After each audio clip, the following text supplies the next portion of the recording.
के लिए पोते के लिए कुछ करना पड़ता है, ये हमारा कर्तव्य। कोई बोलता हम कर्मयोगी है। क्या कर्मयोगी? बच्चे के लिए मकान बना दिया, धन संपत्ति इकट्ठी कर दिया और उनके लिए हम कर्म करते हैं। हम अपने कहते, कोई कहता नहीं मैं पेंशन से 1 रुपया नहीं लेता हूँ, क्या करते हैं सब बच्चे को पत्नी को दे देता हूँ। कहाँ रहते हैं हम आश्रम में रह करके भोजन करते हैं। कोई से कहते हैं बैराग भी रहता।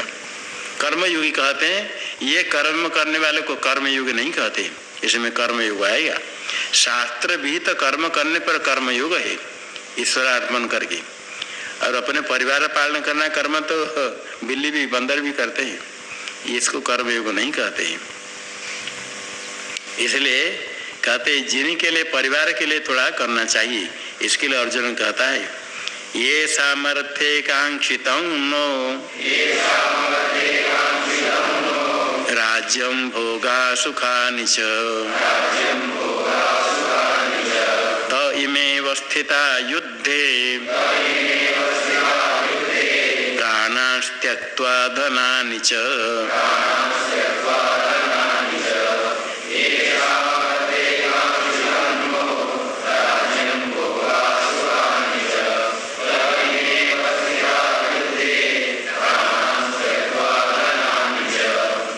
सामर्थ्य न राज्यम कांक्षितम भोगः कांक्षिता सुखानि च कांक्षितानि ते इमे युद्धे प्राणान् त्यक्त्वा धनानि च त्यक्त्वा अवस्थिता।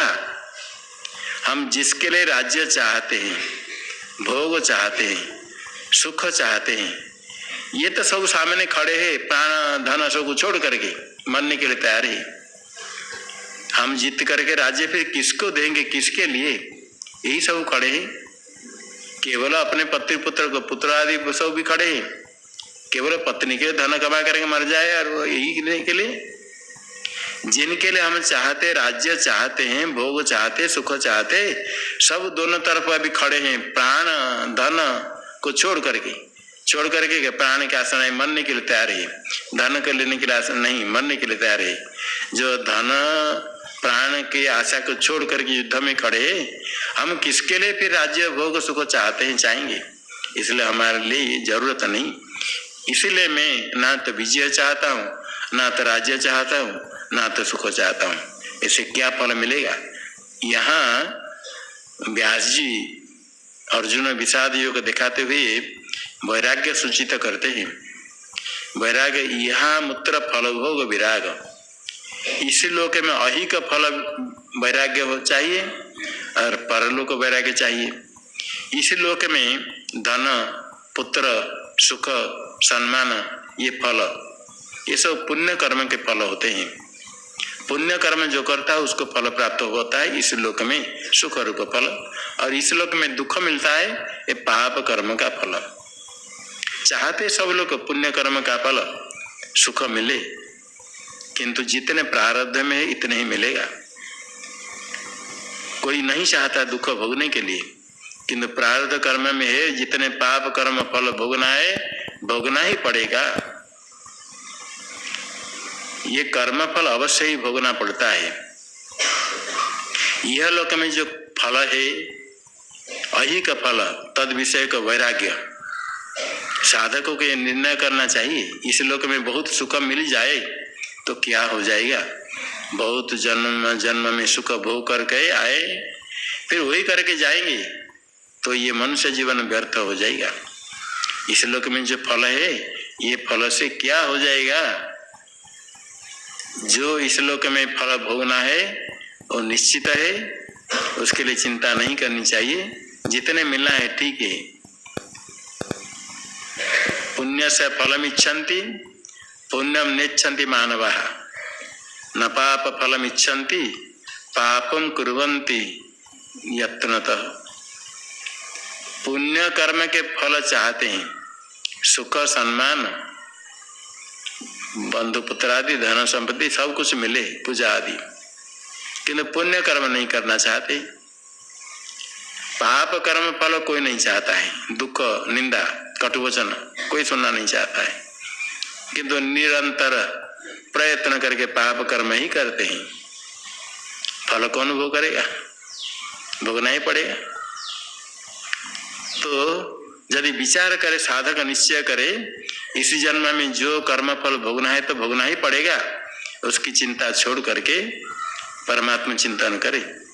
यह लोग फल इच्छा ये मिल जाए वो मिल जाए ऐसा हो जाए, जितने सोचने पर अधिक नहीं होगा। इसलिए यह लोग फल, यह लोक में जो फल प्राप्त होगा उससे वैराग्य मिल गया तो क्या हो जाएगा, तेरे धन संपत्ति उनसे क्या हो जाएगा। बहुत आवश्यकता से अधिक भी धन संपत्ति इकट्ठी करना चाहते हैं और बहुत तृष्णा बढ़ती है। तो फल से वैराग्य यह लोक में और परलोक में। यहाँ इस लोक में फल है राज्य विजय सुख, ये सबसे वैराग्य।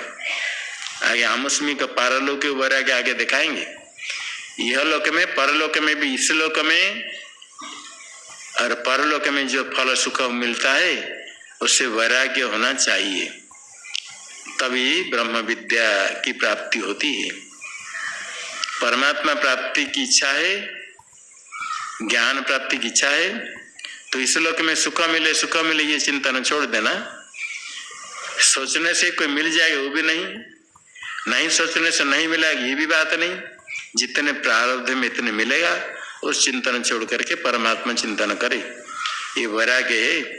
और फल अधिक मिले से क्या हो जाएगा, जीवन धारण करने के लिए जितने आवश्यक है आपके प्रारब्ध कर्म के अनुसार आपको प्राप्त हो जाएगा, हो जाता है।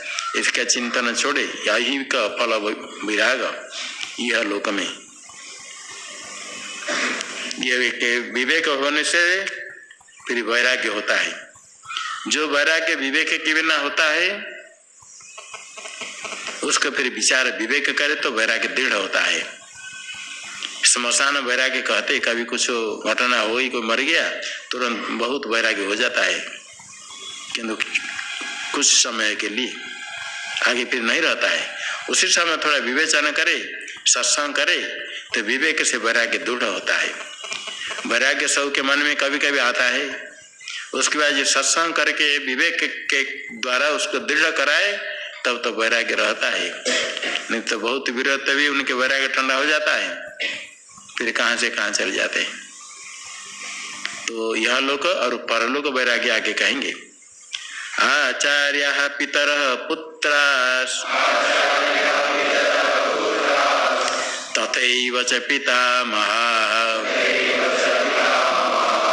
मातुलः श्वशुरः पौत्रः शालः सम्बन्धिनस्तथा।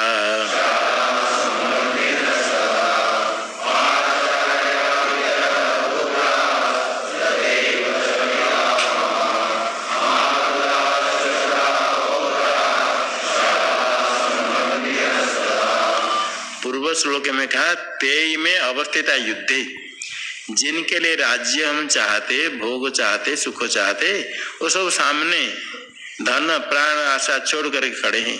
वो कौन है? आचार्य पितर, पिता पिता के भाई सब, पुत्र हमारे भाई बंधु के पुत्र, तथैव च पितामह, पितामह भी पिता के पिता, मातुल माता के भाई, ससुर सब भाइयों के ससुर, पुत्र के पुत्र पौत्र है, पत्नी के भाई शाला और बाकी संबंधी ये सब तो है। जितने सब खड़े हैं युद्ध में, तो ये सब प्राण छोड़ेंगे मरेंगे तो हम किसके लिए राज्य क्या करेंगे। यहाँ तक हो गया ऐहिक फल भोग विराग। आगे पारलौकिक का फल विराग दिखाते हैं। एतान्न हन्तुमिच्छामि घ्रातोऽपि मधुसूदन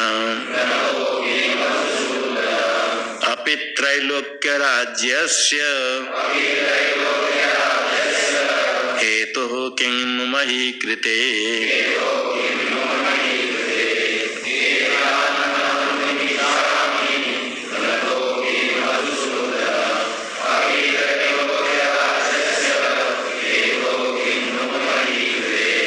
हे मधुसूदन, घ्नातोऽपि एतान् हन्तुं न इच्छामि, त्रैलोक्य राज्यस्य हेतु अपि न इच्छामि, किं नो मही कृते।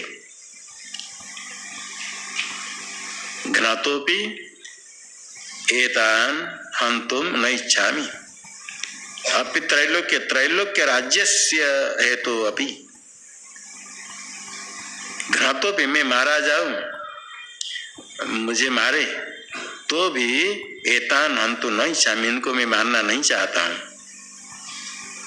मानने पर तो स्वर्ग मिलेगा, युद्ध में क्षत्रिय है, इस लोक में राज्य मिलेगा। कहता अपि त्रैलोक्य राज्यस्य, त्रैलोक्य राज्य इस लोक केवल नहीं परलोक में भी, भूर्भुवः स्वः, ये तीन लोक में, पृथ्वी है भू, स्व स्वर्ग से लेकर ऊपर स्व, और मध्य में अंतरिक्ष लोक भुव है, तो 14 भुवन।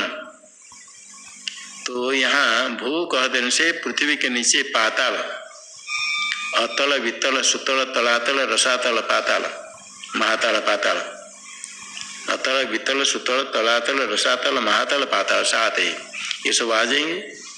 और स्वर्ग के आगे मह जन तप सत्य,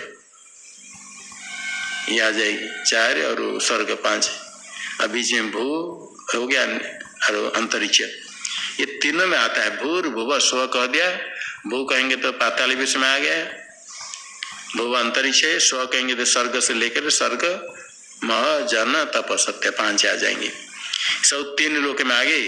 अभी त्रैलोक्य राज्यस्य, त्रैलोक्य राज्य, 3 लोक का राज्य मुझे मिल जाए, तीनों लोगों का अधिकार मुझे मिल जाए, तो उसके लिए भी मैं इनको मारना नहीं चाहता हूँ, भले वो लोग मुझे मार दे। किम्नु मही कृते, और इस लोगों के लिए क्या युद्ध करना है, इस लोगों तो छोड़कर जाना है। आगे स्व मह जन तप ब्रह्मलोक तक जितने सुख है, सब सुख सब राज्य मुझे मिल जाए तो भी इनको मैं मारना नहीं चाहता हूँ।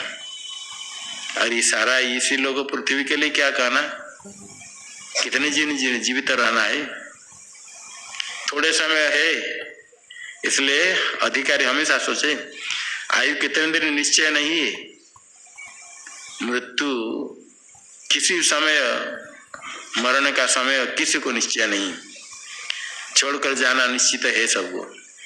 तो क्यों गलत कर्म करना, निषिद्ध कर्म क्यों करना, मिथ्या भाषण क्यों करना, सन्मार्ग में चलना है। मिथ्या भाषण करने वाले, निषिद्ध कर्म करने वाले कोई अमर नहीं हुआ, तो क्यों गलत करे, क्यों असुनिमित्त कर्म करे, क्यों मिथ्या भाषण करे, सन्मार्ग में चलना चाहिए। पारलौकिक वैराग्य दिखाते हैं, तीनों लोक राज्य, परलोक में जो स्वर्ग आदि सुख, ब्रह्मलोक प्राप्ति तक, ये भी मैं नहीं चाहता हूँ, इसके लिए भी मानना नहीं चाहता हूँ। निषिद्ध कर्म करते स्वल्प स्वार्थ सिद्धि के लिए, किंतु आगे उसका फल दुष्परिणाम नहीं जानते हैं। दूसरे को कष्ट देते स्वयं नरक जाना पड़ता है, दूसरे धन लेकर के नहीं देते तो आगे ऋण चुकाने के लिए ऐसे उसके घर में कुत्ते हो, गधा हो, पत्थर ढूंढना पड़ेगा, पशु बन करके उसकी सेवा करनी पड़ेगी। सब कर्म जो करता है उसका फल फिर भोगना पड़ता है। इसलिए परलोक सुख के लिए निषिद्ध कर्म करना, त्रैलोक्य राज्य ब्रह्मलोक सुख तक निषिद्ध कर्म नहीं, विहित कर्म करके स्वर्ग को जाए तो भी क्या लाभ है, निषिद्ध कर्म तो नहीं करना।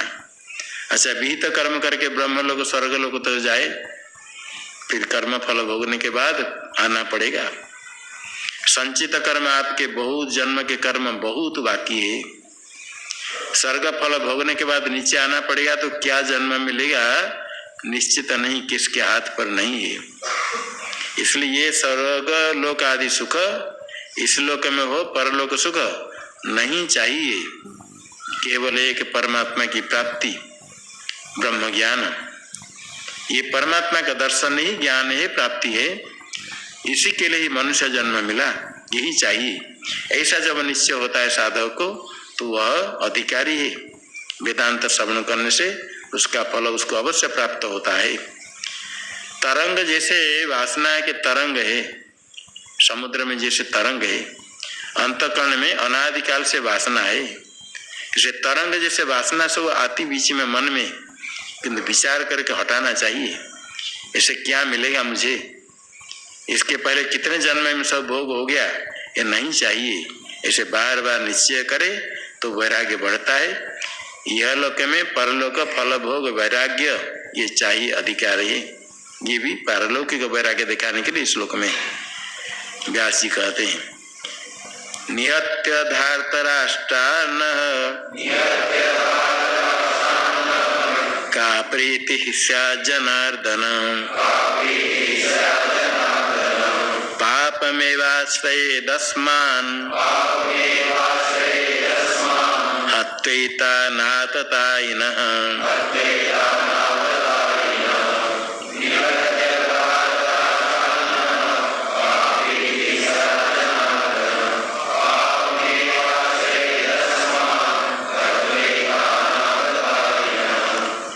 हे जनार्दन, धार्तराष्ट्रान् निहत्य का प्रीति न स्यात् अस्मान्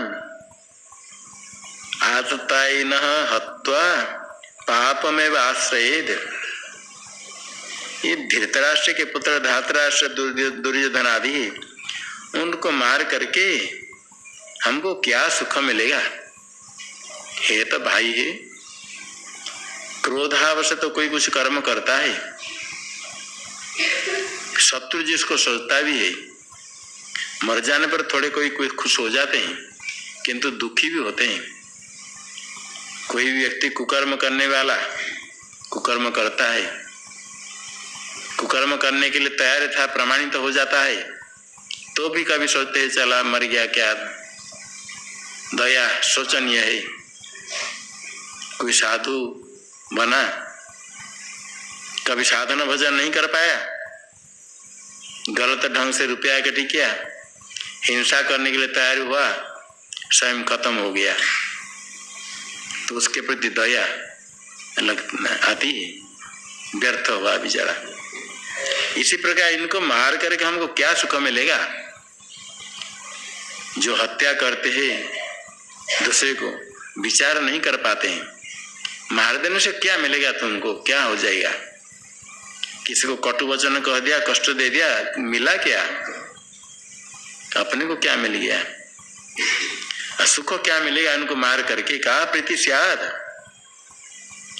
सुख कहते हुए एक तय धर्म युद्ध करके पुण्य मिलेगा और राज्य आदि मिलेगा, तो राज्य आदि तो नहीं चाहिए। कहते इसमें पुण्य नहीं, पाप में आश्रित, पाप ही केवल हमारे आश्रित हो जाएगा। हत्वायितान, इनको मार करके। आतताई न, आतताई कहते हैं, 6 आतताई होते हैं। और कहा गया आततायिनम आयांतम हन्यादेव विचारयन नातताई बधे दोषो हंतुर्भवति कश्चन। आतताई यदि आता है उसको बिना विचार मार दे। आतताई बधे, हनन करने वाले को कोई दोष नहीं होता है, आतताई को मार देना चाहिए। फिर भी ये सब आतताई है। आतताई क्यों? अग्निदो गरदश्चैव शस्त्र प्राणिर्धनापः क्षेत्रदार हरश्चैव षडेते याततायिनः। 6 आतताई। अग्निदह, जो अग्नि से जला देना, घर जला देते हैं, पांडवों को रख करके लाक्षागृह में अग्निदाह कराया, क्या था? गरज विष देना भला, शस्त्र पानी, कोई शास्त्र लेकर गा रहा है मारने के लिए तो सीधा मारो। और धनापह, धन कोई चोरी कर ले लिया, वो भी आतताई है।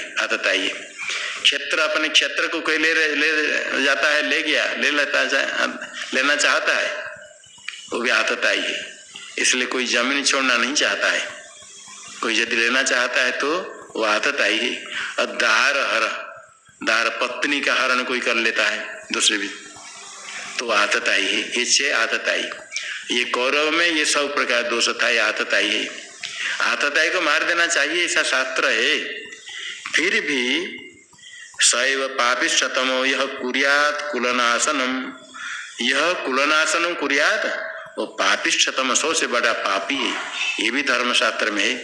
अपने कुलों के नाश हम करेंगे युद्ध करके। यद्यपि ये आतताई है, आतताई उनसे उनको मानना चाहिए, इतने मालूम है। ऐसे नीति शास्त्र में आया बिना विचार उनको मार दे, किंतु नीति शास्त्र के अपेक्षा धर्मशास्त्र बलवान है। धर्मशास्त्र में कहा सैव पापिष्टतमो यह कुर्यात कुलनाशनम, कुलों का नाश जो करे सबसे बड़ा पापी है। हम अपने कुलों का नाश करेंगे सबसे पाप ही हमको आश्रित होगा। यद्यपि आतताई है, इनको मारना चाहिए मैं जानता हूँ, फिर भी अपने कुलों नाश करेंगे तो पाप होगा, इसलिए नहीं करना। क्या करना चाहिए आगे कहते हैं तस्मा नार्हा वयं हन्तुम धार्तराष्ट्रान् सबान्धवान् स्वजनं हि कथं हत्वा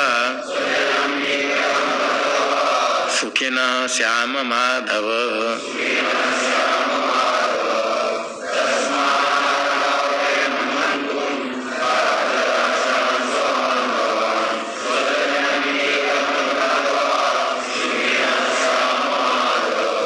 तस्मात् धार्तराष्ट्रान् स्वबान्धवान् हन्तुं वयं न अर्हा। हे माधव कथम स्वजनम हत्वा सुखिनः स्याम, इसलिए जो अपने बंधु है धृतराष्ट्र के पुत्र है हन्तुं वयं न अर्हा, मानने के लिए हम उचित नहीं है, ऐसा मानना ठीक नहीं, हम योग्य नहीं है कर्म करने के लिए, नहीं करना चाहिए। अपने बंधु धृतराष्ट्र के पुत्र इनको मानना उचित नहीं, नहीं करेंगे। तो कहीं मानने पर तुम सुख से रहोगे, ये लोग दुष्ट है तुम्हारे विरोधी में, तुमको मारना चाहते तो उनको मारकर सुख से रहो। कहते उसके मारने के बाद सुखी होगे तो करेंगे, किंतु कथम हत्वा स्वजनम हत्वा सुखिनः स्याम, अपने बंधु को मार करके हम सुखी कैसे होंगे। स्वजनम हत्वा कथम सुखिनः स्याम, श्याम श्याव श्याम विधिलिंग में बहुवचन उत्तम पुरुष में, कैसे सुखी हम होंगे, अपने लोगों को मार करके हम सुखी कैसे होंगे। अर्थात कथम का अर्थ आक्षेप में, सुखी नहीं होंगे, स्वजन को मारेंगे तो दुखी होंगे, सुख की आशा नहीं, सुख कैसे होगा। जो कुकर्म करता है क्रोध के कारण आगे पश्चाताप करता है, कभी किसको कोई थापड़ लगाया कटु वचन बोल देता है, आगे ग्लानि होती, अपना ही हानि होती ज्यादा, क्रोध के कारण कुछ करता है तो, और हत्या करने पर तो दुखी होता है। लोक में भी प्रसिद्ध है, कोई व्यक्ति यदि किसका हनन करता है उसके कारण उसका परिणाम से ऐसे दुखी होता है, ऐसे छिपा करके कोई कर्म करता है बाद में पता चल जाता है। ऐसे परिवार में कोई किसका हत्या कर देता है, किसी को पता नहीं, किंतु इसकी स्थिति ऐसे हो जाती है, फिर अपने आप पता चल जाता है इसने कुकर्म किया, सुखी नहीं होता है, सुखी नहीं हो सकता है कुकर्म करके। और इसी जन्म में पूर्व पुण्य के कारण कहीं दुखी नहीं होता है तो अगले जन्म में तो नरक जाना पड़ेगा। इसलिए हम सुखी कैसे होंगे। इस लोक में थोड़ा सुख मिल जाए तो आगे तो बहुत दुख भोगना पड़ेगा। भूख लगते समय भोजन करे विष मिश्रित, पेट भरेगा या नहीं मिलेगा, भरेगा। क्षुधा निवृत्ति हो गया नहीं, क्षुधा निवृत्ति तो होगी, किंतु विष मिश्रित खाएगा तो मरेगा, तो सुखी हुआ कैसे सुखी होंगे। थोड़ा तो सुख मिला, भूख लगती थी थोड़ा खा लिया तो क्षुधा निवृत्ति तो हो गई, भूख लगती तो थोड़ा खाए तो क्षुधा निवृत्ति तो हो गई, किंतु सुखी नहीं हुआ, आगे मरना पड़ा। इसलिए दोनों फलाफल चिंतन करना पड़ेगा। थोड़ी क्षुधा निवृत्ति के लिए विष कोई नहीं खाना चाहता है, भले ही भूखा मर जाए, विष देने पर कौन खाएगा, नहीं। इसी प्रकार थोड़े सुख मिल जाए आगे नरक जाना पड़ेगा, तो कैसे हम सुखी होंगे। इसी जन्म में भी सुख से नहीं रह सकते, ऐसे कुकर्म करके भाई बंधु को मार करके क्या सुखी होंगे। और इसी जन्म में थोड़ा सुख मिल भी जाए आगे तो नरक जाना पड़ेगा। यद्यप्येते न पश्यन्ति लोभोपहत चेतसः कुलक्षय कृतं दोषं मित्रद्रोहे च पातकम्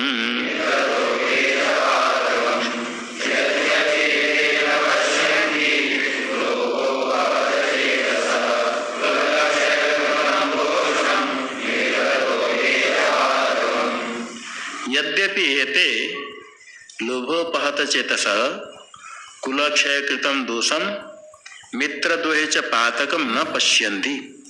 यद्यपि ये लोग नहीं देख पाते हैं आगे के साथ संबंध, हम कैसे ऐसे पाप करेंगे।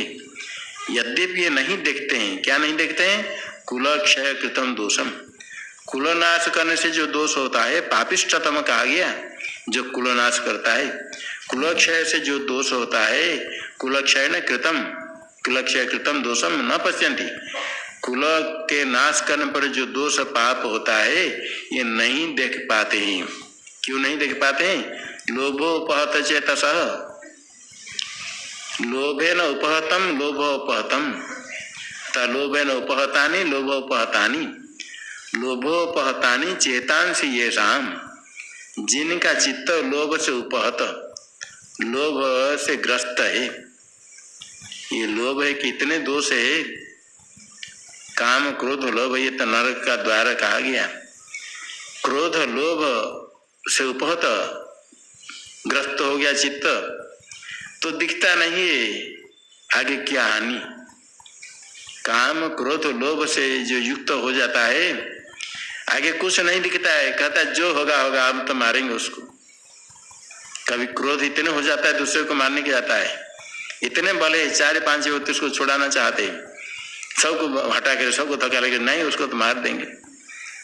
अरे आगे कुछ होने वाला है, जो होगा देखा जाएगा, जो होगा होगा, हम तो करेंगे। उसमें जो होगा आगे तुमको पिटाएंगे तुम मरोगे, जो होगा होगा देखा जाएगा, हम तो करेंगे। इतने लोभ क्रोध हो जाता है, जितने लोगों का ये समझ नहीं पाता है, किसी की बात नहीं सुनता है क्रोध के कारण। स्वयं कहता मैं जानता हूँ ये अनिष्ट है, फिर भी तो मैं करूँगा। कभी कहते जो इसे हम जानता हूँ इसमें इसे हानि है, ये मेरा अनुचित है, तो मैं करूँगा, जो होगा होगा। ये क्रोध के कारण। लोभ अत्यधिक होता है तो तभी तो परधन हरण करते हैं, हिंसा करते हैं।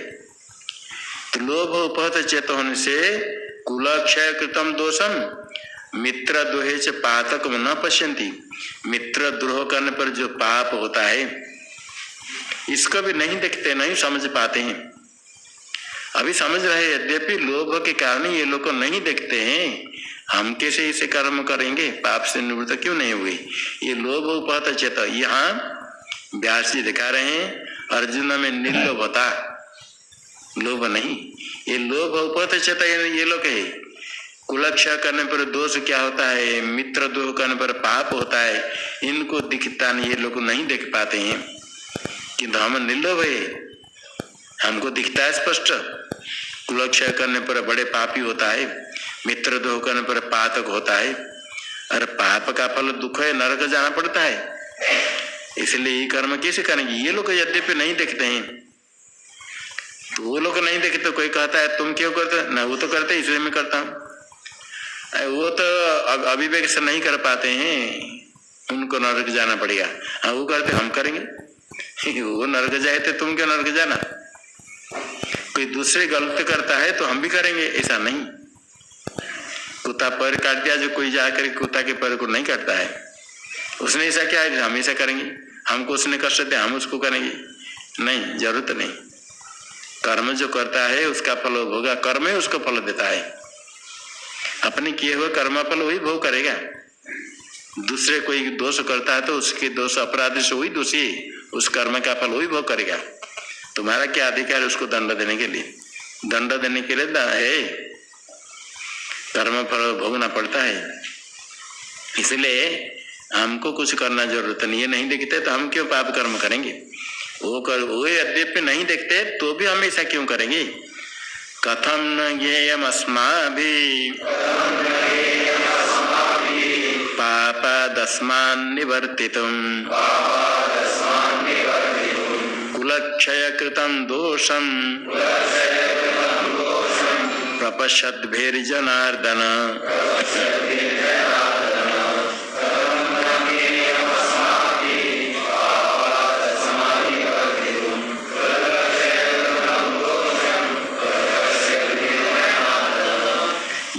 निक्षिपेते न पश्यन्ति कथम न ज्ञेयम् अस्माभिः अस्मात् पापाद् निवर्तितुम कथम न अस्माभिः ज्ञेयम्। अस्माभिः का विशेषण हम कैसे है? कुलक्षय कृतम दोषम प्रपश्यद्भि, कुलक्षय कृतम दोषम प्रपश्यद्भि अस्माभिः कथम अस्मात् पापाद् निवर्तितुम न ज्ञेयम्। हे जनार्दन, हम तो कुलक्षय को तो दोष देखते हैं, दिखता है स्पष्ट, बड़े पापिष्टतम होता है जो कुलहनन करता है, वो देखते हुए हम कैसे इसे पाप से निवृत्त नहीं होंगे। अस्मात् पापात् निवर्तितुम कथम न ज्ञेयम्, हम कैसे नहीं समझेंगे। जब कुलक्षय कृत दोष हम देखते हैं, कुलनाश करने से पाप होता है, प्रकर्षण पश्यन्ति प्रपश्यन्तः, अच्छी तरफ से हम देखते हैं पाप क्या होता है, दोष दिखते हैं। ऐसे जानने वाले हम इसे पाप से निवृत्ति कैसे नहीं होंगे, कैसे हम करेंगे? आप बताया अर्थात आप कैसे बताओ, हम कैसे करेंगे, कैसे निवृत्त नहीं होंगे? अर्थात इसमें नहीं करना चाहिए। ये लोभों के कारण नहीं देखते हैं, हम तो देखते हैं स्पष्ट पाप कैसे होता है। इसको स्पष्ट जानते हुए अस्मात् पापात् निवर्तितुम कथम न ज्ञेयम्, विवेक करने पर, आगे पाप पुण्य का विचार करने पर निषिद्ध कर्म से निवृत्ति होती है। देखे उसे आगे फलाफल, आगे पाप होने वाला है और पाप का फल है दुख। स्वल्प पाप का फल तो यहाँ दुख हो जाता है, अधिक पाप करने पर नरक, नरक यातना। नरक सुन करके भय नहीं लगता है, किंतु नरक में कैसे यातना देते हैं उसको थोड़ा समझे, देखे बुझे तो पता चलता है।